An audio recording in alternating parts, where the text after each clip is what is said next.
A young man named Jack was walking down the street, lost in thought. He was a recent college graduate with a degree in philosophy, but he couldn't seem to find a job. Jack had been brought up in a strict household where his parents had always made decisions for him. He longed for the freedom to make his own choices.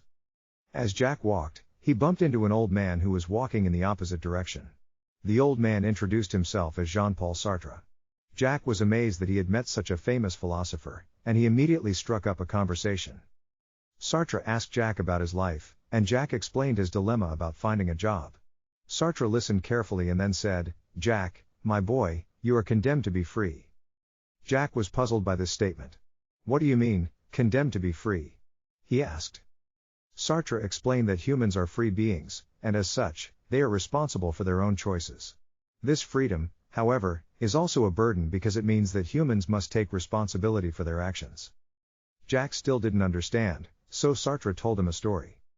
Once upon a time, there was a man named Tom. Tom lived in a society where everything was decided for him. His job, his friends, even his hobbies were all predetermined. Tom had never experienced freedom, but he also had never felt responsible for anything. One day, Tom woke up in a strange place. He was in a room with no windows or doors. There was a note on the table that read, "You are free to do as you please. You are responsible for your own actions." Tom was overjoyed. Finally, he was free to make his own decisions. He spent the day exploring the room and trying out different things. But as the day wore on, Tom started to feel anxious. What if he made the wrong decision? What if he was responsible for something terrible? By the end of the day, Tom was exhausted. He had never realized how much responsibility came with freedom. Sartre turned to Jack and said, "You see, my boy, freedom is not just a gift, but also a burden. Humans are condemned to be free because they must take responsibility for their choices."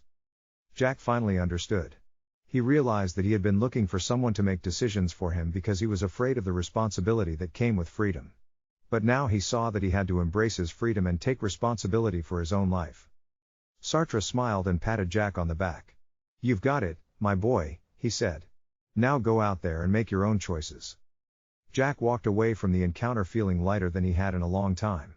He knew that he had a lot of hard work ahead of him, but he was ready to embrace his freedom and take responsibility for his own life. If you find this story interesting, please do like, comment, subscribe and share.